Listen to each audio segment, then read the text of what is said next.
नेहमी नसतो. कदाचित आपण ऐकले असेल की जेव्हा एखाद्या व्यक्तीसोबत चांगले किंवा वाईट घडत असते तेव्हा देव त्याला काहीतरी संकेत देतो, पण ते त्या व्यक्तीला समजत नाही. त्याला असे वाटते की हा वाईट काळ का आला असेल, माझ्याकडून काय चूक झाली आहे हे देखील मला माहीत नाही.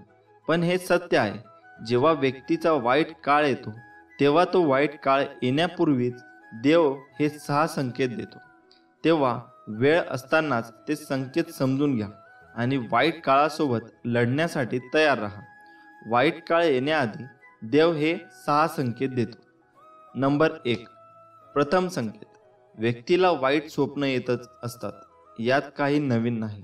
परंतु जर दररोज रात्री आपल्याला असे वाईट स्वप्न येत असतील तर त्याचा अर्थ असा होतो की आपल्या घरी काहीतरी वाद होईल किंवा व्यवसायातील प्रगती मंद होईल.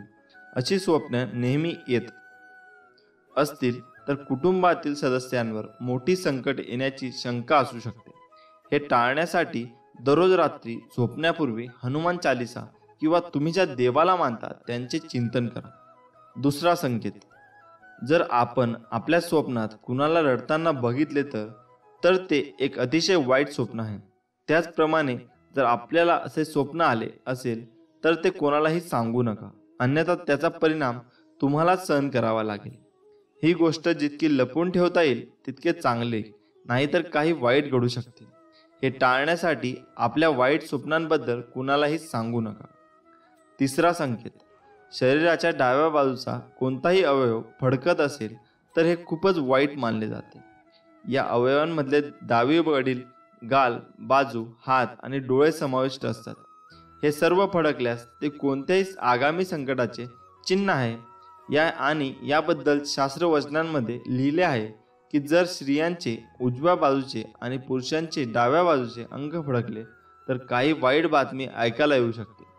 अशा वेळी देवाचे चिंतन करा किंवा इतर कोणत्याही दुसऱ्या कामात स्वतःला व्यस्त करा. यामुळे वाईट विचार येणे बंद होईल. चौथा संकेत. जर तुम्ही काळ्या मांजरीला बघितले किंवा तुम्ही कधीही न बघितलेली काळी मांजर आपल्या घरात आली आणि ती तुमच्याकडे बघत असेल तर याचा प्रभाव हा वाईट असतो. शास्त्रवचनानुसार काळ्या मांजरीला अशुभ मानले जाते. जर ती मांजर तुम्हाला घाबरवण्याचा प्रयत्न करीत असेल तर समजून घ्या की तुमच्यावर एखादे मोठे संकट येणार आहे. हे टाळण्यासाठी मांजरीच्या डोळ्यांकडे न बघता तिला हलकवून द्या आणि देवाकडे आपल्या कुटुंबाला सुखी ठेवण्यासाठी प्रार्थना करा. पाचवा संकेत. घरात झाडू मारत असताना आपल्याला कोणतीही अनावश्यक वस्तू दिसली जी आपण यापूर्वी कधी पाहिलेली नसेल तर समजून घ्या की त्या गोष्टीमुळे एखादी समस्या उद्भवू शकते. अशा वेळी ती वस्तू उचलून योग्य जागी ठेवा आणि तिची माफी मागा किंवा ती पवित्र ठिकाणी विसर्जित करा. यामुळे आपले दुःख काही प्रमाणात कमी होईल. सहावा संकेत. पालीशी संबंधित अनेक समज शास्त्रांमध्ये लिहिलेले आहे. पाल ही चांगले आणि वाईट दोन्ही संकेत देते. आपण अचानक आपल्या घरात पाली लढताना बघितल्या आणि लढता लढता त्या अचानक गायब झाल्या तर समजून घ्या की ही संकटाची बाब आहे. एका बाजूला याचा अर्थ असा होतो की आपले कुणासोबत तरी भांडण होणार आहे. म्हणून जर आपल्या घरामध्ये पाली लढत असतील तर त्यांना वेगळे करा. हे कायम सगळे संकेत नेहमी लक्षात ठेवा. श्री स्वामी समर्थ. देव कधीच भेटला नाही, भेटेल की नाही माहीत नाही, पण देवासारखी तुमच्यासारखी स्वामी भक्त माणसे भेटली यात आमचे भरपूर मोठे भाग्य आहे. फक्त कुणाच्या सांगण्यावरून आपल्या मनात एखाद्या व्यक्तीविषयी चांगले किंवा वाईट मत बनवण्यापेक्षा जर का आपण स्वतः 4 पावले चालून समोरासमोर त्या व्यक्तीसोबत संवाद साधून मगच खात्री करा. भगवा देव तो माझा, मी भगवा भक्त त्याचा, ज्याने केले मराठ्यांचे स्वराज्य स्थापन, तो भगवा देव फक्त शिवबा माझा. नाती जपण्यासाठी संवाद आवश्यक आहे. बोलताना शब्दाची उंची वाढवा, आवाजाची उंची नाही. कारण पडणाऱ्या पावसामुळे शेती पिकते, विजांच्या कडकडाटामुळे नाही. प्रेम सर्वांवर करा, श्रद्धा फक्त देवावर ठेवा. कुणा वाचून कुणाचे काही अडत नाही. जरी हे खरे असले तरी कोण केव्हा उपयोगी पडेल हे सांगता येत नाही. जो वाहतो तो झरा असतो आणि थांबते ते डबके असते. डबक्यावर डास येतात आणि झऱ्यांवर राजहंस. निवड तुमची आहे. ध्येय दूर आहे म्हणून रस्ता सोडू नका. स्वप्न मनात धरलेलं कधीच मोडू नका. पावले पावली येतील कठीण प्रसंग. फक्त चंद्र तारकांना स्पर्श करून जिंकण्यासाठी जमिनीला सोडू नका. खेळ असो वा आयुष्य, आपलं सामर्थ्य तेव्हाच दाखवा जेव्हा समोरचा आपल्याला कमजोर समजत असेल. पक्षी जेव्हा जिवंत असतो तेव्हा तो किड्या मुंग्यांना खातो, पण जेव्हा पक्षी मरण पावतो तेव्हा तेच किड्या मुंग्या त्या पक्षाला खातात. वेळ आणि स्थिती केव्हाही बदलू शकते. कोणाचा अपमान करू नका आणि कोणाला कमीही लेखू नका. आपण कुणाचे वाईट केले नाही तर देव आपले सुद्धा वाईट करत नाही. तुम्ही खूप शक्तिशाली असाल, पण वेळ ही तुमच्यापेक्षाही शक्तिशाली आहे.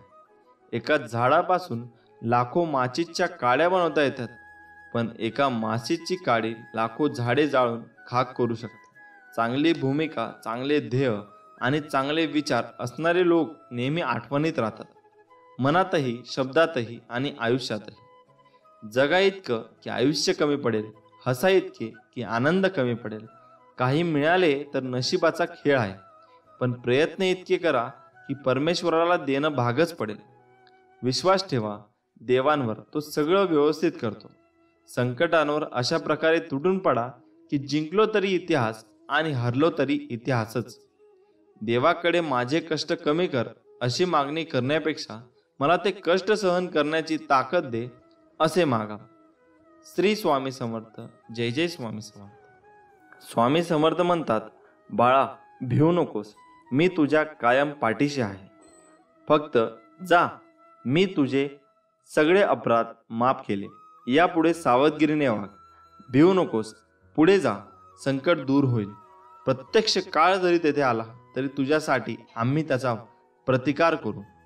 गरिबाला केलेले दान आणि सद्गुरू स्वामींचे मुखात घेतलेले नाव कधी वाया जात नाही, हे कायम लक्षात ठेवा.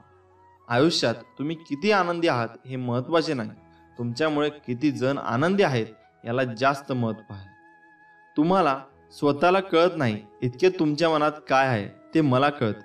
नामस्मरण करताना तुम्ही मला पाहत नसाल, पण मी तुम्हाला पाहतो, कारण मी तुमच्या हृदयातच आहे. तुम्ही नाम घेता म्हणून मी तुमच्या मागे पुढे चालतो, हे कायम लक्षात ठेवा. गुरुर् ब्रह्मा गुरुर्विष्णू गुरुर्देव महेश्वरा गुरुर साक्षात परब्रह्म तस्मै श्री गुरुवे नमः. आत्मसाक्षात्कार करून घेण्यास साधकाला एखाद्या सद्गुरू शरण जायची गरज आहे. अशा सद्गुरूंची भेट झाल्यावर साधकाने सद्गुरूंच्या स्वरूपाचे नियंत्रण चिंतन करावे, त्यांची आराधना करावी. ज्याप्रमाणे बी पेरल्याशिवाय शेत आपण होऊन पीक देत नाही, त्याचप्रमाणे तुम्ही स्वतःहून कोणतीही ज्ञान पिपासा जिज्ञासा दाखवल्याशिवाय गुरु आपण होऊन ज्ञानोपदेश देणार नाहीत. आपल्या नकळत टळून जातात ते टळलेले संकट म्हणजे गुरुकृपा. गाडीवरून जाताना कोणाचा तरी धक्का लागून पडता पडता आपण स्वतःला सावरतो, ते सावरणे म्हणजे गुरुकृपा. एक वेळेचे जेवणाचे वांदे असताना मिळालेले 2 वेळेचे 7 पोटभर जेवण म्हणजे गुरुकृपा. कोसळलेल्या दुःखरूपी डोंगराला पेलण्याची जी ताकद आपल्यात निर्माण होते ती ताकद म्हणजे गुरुकृपा. आता सर्व संपले असे वाटत असताना पुन्हा उठून विश्व निर्माण करण्याची नवी उमेद उत्पन्न होते, ती उमेद म्हणजे गुरुकृपा. अडचणींमध्ये सर्व साथ सोडून गेले असताना तू लढ, आम्ही आहोत सोबत, हे गुरुबंधूंचे शब्द म्हणजे गुरुकृपा. पैसा, गाडी, बंगला मिळणे म्हणजे गुरुकृपा नव्हे, ते नसताना आयुष्यात आलेले समाधान म्हणजे गुरुकृपा. हे सगळं स्वामी आपल्याला सांगत असतात की बाळा भिवू नकोस, मी तुझ्या पाठीशी आहे. आपले गुरु आपले श्री स्वामी समर्थ महाराज. श्री स्वामी समर्थ. जय जय स्वामी समर्थ. श्री स्वामी समर्थ यांनी आपल्याला वेगवेगळ्या चमत्काराने तसेच गोड संदेश यांनी भक्तांच्या मनामध्ये घर केलेलं आहे. तसेच महाराज स्वामी समर्थ हे आपल्याला दरवेळेस सांगतात, भिवू नकोस बाळा, मी तुझ्या पाठीशी आहे. मग कोणतीही समस्या असो, स्वामी महाराज आपल्याला त्या समस्यामधून वाट दाखवतात. आणि जेव्हा स्वामी समर्थांची जयंती असते तेव्हा केंद्रमध्ये 7 दिवसाचा पारायण देखील केला जातो. त्यानंतर केंद्रामध्ये महाप्रसाद देखील वाटला जातो. 7 वाजता स्वामी समर्थांच्या केंद्रामध्ये एक माळ जप आणि ज्यांची आरती देखील केली जाते. स्वामींचा त्यांच्या भक्तांवर खूप खूप विश्वास आहे आणि भक्तांच्या स्वामीवर खूप विश्वास आहे. समस्या कोणतीही असो, स्वामी त्यावर इलाज काढून देत असतात. ओगाची भीतोची भय हे पळू दे, जवळी उभी स्वामी शक्ती कळू दे. जगी जन्म मृत्यू असे खेळ त्याचा, नको घाबरूस तू आहे बाळ त्याचा. अडचणी आयुष्यात नव्हे तर मनात असतात. ज्या दिवशी मनावर विजय मिळवाल त्या दिवशी आपोआप मार्ग निघेल. खूप अडचणी आहेत जीवनात, परंतु त्यांना सामोरे जाण्याची शक्ती फक्त स्वामींमुळे येते. तू कोणाला फसवू नकोस. मी तुझ्या पाठीशी, तुझी फसवणूक होऊ देणार नाही. तुझ्या अंतकरणात आहे मी, तुला हरू देणार नाही. या कलियुगात तुला एकटे सोडणार नाही. जी झुंज तू खेळत आहेस मनाशी, त्यात तुला मार्ग दाखवणार असणार मी, असे स्वामींचे सांगणे आहे. तू कर्म करत जा, फळाची अपेक्षा ठेवू नको. मी तुझ्या विचारापेक्षाही चांगले फळ तुला नक्की देईल. अरे, कर्म करणे हे तुझं कर्तव्य आहे आणि तुझ्या कर्माला योग्य ते फळ देणे ही माझी जबाबदारी आहे. जो नुसता नामात राहील त्याला मी अखेरपर्यंत सांभाळेन. भिवू नकोस, मी तुझ्या पाठीशी आहे. जगायचे आहे तर कठोरता मनात ठेवूनच जगा. लाजाळू आणि असहाय जीवन आपणासाठीच धोक्याचे असते. तुम्हाला स्वतःचे अस्तित्व जपायचे असेल, स्वतःचे अस्तित्व टिकवायचे असेल तर नक्कीच कर्मठ आणि कठोर बना. कधी कधी दगडावाने कठीण म्हणलं तरी चालेल. पावलं पावली अनेक संकटे तुमची वाट बघत आहेत. समजा जर तुमची वाटच सामान्य असेल तर संकटे पण काही फार मोठी नसणारच. ध्येय मोठे असेल तर तिथे संकटेही मोठी असणारच. केवळ जगायचं म्हणून जगू नका. विचार करा तुमचा, इतरांचा आणि विश्वशांतीचा. पण आठवण ठेवा की तुम्हाला सर्वात योग्य कार्य करूनच हे या जगात निरोप घ्यायचा आहे. यामध्ये सर्वच लोक यशस्वी होतील असा हा मार्ग सहज सोपा नाही. म्हणून माणुसकीचे देह अंगाशी बांधून वाट बघा त्या क्षणाची, तो तुम्हाला पोहोचवणार आहे त्या सर्वोच्च अशा शिखरावर. पण ध्यानातही ठेवा की यशस्वी होण्यासाठी इतरांसाठी निर्दयी शब्द वापरणे आणि वागणे कधीच योग्य ठरणार नाही. तुमची हरेक कृती असू द्या योग्यतेसाठी, आणि ही योग्यता तुम्ही ठरलेली नसावी तर ती सर्वांसाठी हितकारक आहे की नाही हे सुद्धा तपासून बघणे तेवढेच महत्त्वाचे आहे. आता जरी तुमच्या मागे धावणारे लोक पुष्कळ कमी आहेत, पण जर तुम्ही धनवान प्रसिद्ध असाल तर झुंडीचं काय, तर सारेच लोक धावत येतील. सरते शेवटी तुम्हालाच बनवायचं आहे स्वतःचं आयुष्य. वेळ पडेल तर इतरांची मदत घ्या. मदत मागायला लाजू नका. पण इतरांवर विसंबून राहणे कधी योग्य नसेल. त्यात यश लपले असेल असे प्रयत्न करा. तुमच्या मनातील भीती कधीच तुम्हाला तुमचे कार्य, यश आणि मन वळवणारे नसते ध्येयाकडे. ती नकारार्थी बनवत असते माणसाला. मन ध्यानात ठेवा, सर्वस्वाचा ठेवा. शांत चित्त तुम्हाला प्रथम बनवायचं आहे. शांत, कर्मठ, कठोर कार्य तत्परता म्हणजे यश समजा. सर्वच जण इतरांप्रमाणे वागतील, सर्वच तुम्हाला कमी लेखतील. फक्त ध्यानात ठेव की तू कधीच कमी नाही त्या सर्वांपेक्षा. तुला सर्वजण हिणवतील तरी तू याद राख, ज्यांच्यात काहीतरी वेगळेपण आहे तेच तुझ्यात आहे. जगाला विस्मित करणारे कर्तृत्व अंगात तू निर्माण कर. रोज सकाळी सूर्याच्या नवीन किरणांसोबत तुझ्यात नवीन शक्ती संचारत आहे. सोनेरी किरणांचा वर्षाव बेधुंदपणे तुझ्याकडे वाहत येईल. मी लहान आहे, माझ्याने होत नाही असे कधीच म्हणू नकोस. तुला अशा प्रकारे जगायचं आहे जिथे तुला मान मिळेल, जिथे तुला मत ठेवण्याची मुभा मिळेल. मनात ठेव नेहमी सकारात्मक विचार. तेव्हा कुठे तू या जगात स्वाभिमानाने जगू शकणार. तू कुणाच्या शब्दाखाली दबला जाणार नाही. अशी जगण्याची रीत बनव. श्री स्वामी समर्थ. कर्म चांगले करा. या जगात काहीच तुमचं नाही, फक्त मरेपर्यंत शरीर तुमचं आहे, म्हणून त्याला जपा. कलेच युग चालू आहे. कोरोना तर एक झलक आहे. कुणी पाण्यात बुडणार तर कुणी पाणी पाणी करून मरणार, कुणी रोगराईने तर कुणी महामारीने. सृष्टीचा विनाश होणार आहे हे तर विधिलिखित लिहिलेलं आहेच. हे जग जगबुडीच्या दिशेने हळूहळू चालत जाणार आहे. करोडो रुपयांचा बंगला तरी शेवटची आंघोळ रस्त्यावर, लाखोंची गाडी तरी 4 बांबूवरच जायचं असतं. कितीही सोनं असलं तरी तोंडात फुटका मणी, कितीही महागाचे कपडे असले तरी 1.25 मीटर पांढऱ्या कपड्यात जायचं असतं. आणि आत्ता हे सर्व मिळवण्यासाठी पण नशीब लागतं, हे करोनाने दाखवून दिलं. म्हणून कायम भक्तीत राहा, अजूनही वेळ गेलेली नाही. मित्रांनो, खूप जणांना असा प्रश्न पडतो की आम्ही मांसाहार करतो तर आम्ही स्वामी सेवा करावी किंवा नाही. मग मांसाहार केल्यावर स्वामी सेवा किंवा इतर देवतांच्या सेवा कराव्यात की नाही. पण मांसाहार करायचं नाही म्हटलं तरी अडथळा बनून मध्ये येतो. आपल्या सर्वांच्या मनात खूप साऱ्या प्रश्नांचं वादळ निर्माण होत असे. जसे की आपण मांसाहार करतो, मग स्वामी सेवा कशी करायची? मी मांसाहार करत नाही पण घरचे करतात, तर मी स्वामी सेवा करू शकतो की नाही?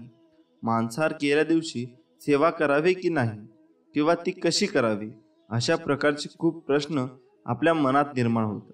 त्यामुळे असे खूप सारे प्रश्न मनात असताना म्हणून सेवेत लक्ष लागणं थोडं कठीणच असते. त्यामुळे आपण आपल्या मनात चालत असलेल्या महत्त्वाच्या प्रश्नांचे उत्तर आज आपण पाहणार आहोत. आपल्या सगळ्यांना स्वामी सेवा करायची असते, पण मांसाहार या शब्दामुळे आपली बऱ्यापैकी मानसिकता नकारात्मक होते. आपल्या मनापासून वाटतं असतं की स्वामी सेवा करावी, आणि दुसरीकडे आपण मांसाहार करतो हा अशुद्ध भाव असल्या आपल्या मनात येतो. पण जेव्हा आपण शुद्ध शाकाहारी अन्न घेतो त्यावेळी आपल्या मनात कुठल्याही शंका येत नाही. पण जेव्हा तुम्ही मांसाहार अन्न ग्रहण करतात तेव्हा तुम्ही मानसिक दृष्ट्या स्वतःला अयोग्य समजतात, आणि त्यामुळे आपल्या देवतेची, आपल्या स्वामींची सेवा करणे, भक्ती करणे अयोग्यच असते. जेव्हा घरात मांसाहार जेवण बनलेले असते तेव्हा घरातील वातावरण रोजच्या दिवसासारखा नसतो. त्या दिवसात थोडासा बदल असतो. जर तुम्ही लक्ष दिले तर ते तुम्हाला नक्की जाणवेल. त्या दिवशी घरात अशांतता वाढते, घरात वादही होतील. म्हणून मांसाहार हा स्वामी सेवेतील अडथळा होऊ शकतो. मग आता यावर उपाय काय करायचा? तर जेव्हा तुम्ही मांसाहार अन्न ग्रहण केलं असेल तेव्हाच स्वामी सेवा न केलेलीच बरी. आणि तसेही स्वामी भक्त सेवा करणारही नाहीत. पण एक गोष्ट लक्षात ठेवावी, आपला तो दिवस स्वामी सेवा विना वाया गेला असे समजावे. कारण श्री गुरुचरित्र ग्रंथात लिहिले आहे, ज्या दिवशी पुण्य घडले नाही तो दिवस गेला वाया. तया यमाशी करुणा नाही करावे पुण्य तात्काळ. या वाक्याचा अर्थ असा आहे, ज्या दिवशी आपल्याला हातून पुण्य घडणार नाही तो दिवस वाया गेला असे समजावे. पण त्या यमाला दया नसते, त्यामुळे तात्काळ पुण्य करावे लागते. मग या मांसाहारामुळे आपला तो एक दिवस वाया गेला एवढे मात्र नक्की आहे. आता हे सगळे आपल्या मनातील विचार झाले. पण आपल्या मनालाच प्रश्न करायचा की मी स्वामींची सेवा करतो आणि स्वामींना आवडत असेल की मी मांसाहार केलेला, याचं उत्तर तुम्ही स्वतःच्या शोधण्याचा प्रयत्न करा. ही माहिती अनेक माध्यमांच्या आधारे एकत्रित केलेली आहे. याच कोणीही संबंध अंधश्रद्धेशी जोडू नये ही विनंती. स्वामींचे प्रेम समजण्यासाठी मन नेहमी पूर्णपणे शांत ठेवावे. जेव्हा आपले मन शांत असते तेव्हा ते खूप शक्तिशाली असते. अनंत कोटी ब्रह्मांड नायक राजाधिराज योगीराज परब्रह्म श्री सच्चिदानंद सद्गुरु अवधूत चिंतन भक्त वात्सल्य भक्ताभिमानी कलकोट निवासी श्री स्वामी समर्थ महाराज की. मित्रांनो, भिवू नकोस, मी तुझ्या पाठीशी आहे. हे वाक्य वाचलं आणि ऐकलं तरी स्वामी समर्थांची मूर्ती डोळ्यासमोर उभी राहते. श्री दत्तगुरूंचा अवतार मानण्यात येणाऱ्या स्वामी समर्थांचे अनेक भक्त आहेत. कर्म करत राहायचे, त्याचे फळ कधी ना कधी तरी मिळतेच. हे मनात स्वामींची भक्ती करण्यात लीन होणारे भक्त नेहमीच संकटातून तरतात, असा विश्वास भक्तांना आहे. कितीही संकट आली तरी स्वामींचे नामस्मरण केल्यानंतर आणि स्वामींनी सांगितलेले जीवनाचे सार लक्षात घेऊन वागल्याने नक्कीच जीवनाचे सार्थक होते. स्वामी समर्थांची अगाध महिमा आणि त्यांच्या अवतारामध्ये त्यांनी केलेली कार्य हे अफाट आहे. रोजच्या जगण्यात आपण कसेही जगतो, पण आपल्या आयुष्यात काय बरोबर आहे आणि काय चूक आहे या गोष्टी आपण ठरवणे अत्यंत गरजेचे आहे.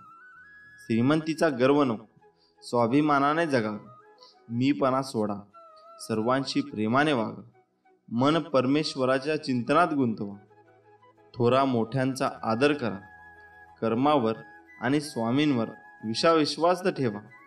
कितीही संकटे आली तरी तुम्ही त्यातून बाहेर याल. हातावरील रेषेत दडलेले भविष्य पाहू नका, तर त्याच हाताने प्रामाणिकपणे काम आणि मुखात स्वामी नाम राहू द्या. एखादी भेट तेव्हा शुद्ध असते तेव्हा ती शुद्ध मनाने चांगल्या व्यक्तीला योग्य वेळी आणि योग्य ठिकाणी निस्वार्थपणे दिली जाते.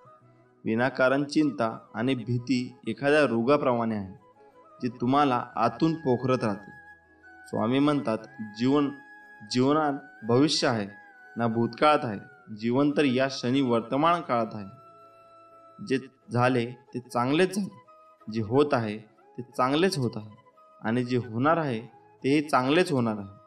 तुम्हाला जे मिळत आहे ते तुमच्यासाठी योग्य आहे की नाही हे तुम्हाला माहीत नाही, मात्र मला नक्कीच माहीत आहे, आणि मी तुमच्यासाठी जे चांगले आहे तेच देणार. प्रत्येक गोष्ट मनासारखी घडली असती तर जीवनात दुःख उरलं नसतं. दुःखच जर उरलं नसतं तर सुख कोणाला कळलं नसतं. सज्जन व्यक्ती कल्याणासाठी आणि दृष्ट व्यक्ती विनाशासाठी असतात.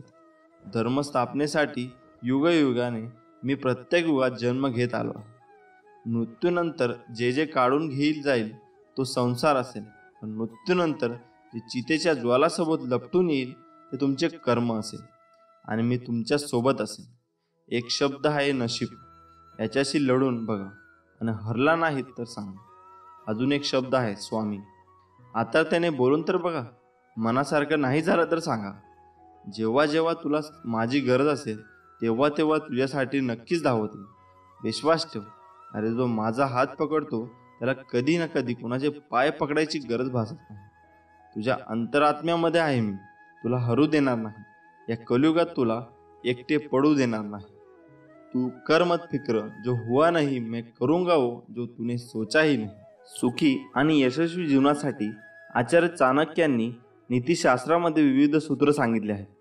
जे लोक या नीतीचे पालन करतात त्यांच्या जीवनातील सर्व समस्या नष्ट होतात. आचार्य चाणक्यांनी एका नीतीमध्ये 3 अशा लोकांबद्दल सांगितले आहे. त्यांचे भले करून देखील आपल्याला दुःख मिळण्याची शक्यता राहते. चाणक्य नीतीनुसार या 3 लोकांपासून दूर राहण्यातच आपले हित आहे. एखाद्या मूर्ख व्यक्तीला उपदेश देऊ नये. मूर्ख व्यक्ती नेहमीच प्रत्येक गोष्टीसाठी चुकीचा तर्क वितर्क करत राहतो. यांना समजून सांगणे खूप कठीण काम आहे. एखादा श्रेष्ठ व्यक्ती सुद्धा एखाद्या मूर्खाला विद्वान बनवू शकत नाही. यामुळे मूर्ख लोकांसमोर ज्ञानाच्या गोष्टी करू नये, अन्यथा आपल्यालाच मानसिक तणावाला सामोरे जावे लागते. वाईट स्वभावाची स्त्री. जर एखादी स्त्री वाईट स्वभावाची असेल आणि तिला फक्त पैशांचा मोह असेल तर पुरुषाने अशा स्त्रीपासून दूरच राहावे. समजूतदार पुरुष तोच आहे जो अधार्मिक स्त्रीपासून दूर राहतो. धर्माच्या मार्गावरून भटकलेल्या स्त्रीचे भरण पोषण केल्यानेही यश प्राप्त होत नाही. वाईट स्वभावाच्या स्त्री संपर्कात राहिल्यास कुटुंब आणि समाजात अपयशाची प्राप्ती होते. विनाकारण दुःखी व्यक्ती, जे लोक विनाकारण दुःखी राहतात ते नेहमी देवाला दोष देत राहतात. आहे त्या सुख सुविधांमध्ये संतुष्ट राहत नाही, इतरांचे सुख पाहू शकत नाही. अशा लोकांपासून नेहमी दूरच राहण्यामध्ये शहाणपण आहे. हे लोक नेहमी दुःखी राहतात आणि जो या व्यक्तींच्या संपर्कात येतो त्यालाही या व्यक्ती सांगून दुःखी करतात. त्यामुळं स्वामी आपल्याला म्हणतात की भिवू नकोस बाळा, मी तुझ्या पाठीशी आहे. तू तुझं कर्म करत राहा, मी सदैव तुझ्या पाठीशी राहीन. श्री स्वामी समर्थ. जय जय स्वामी समर्थ.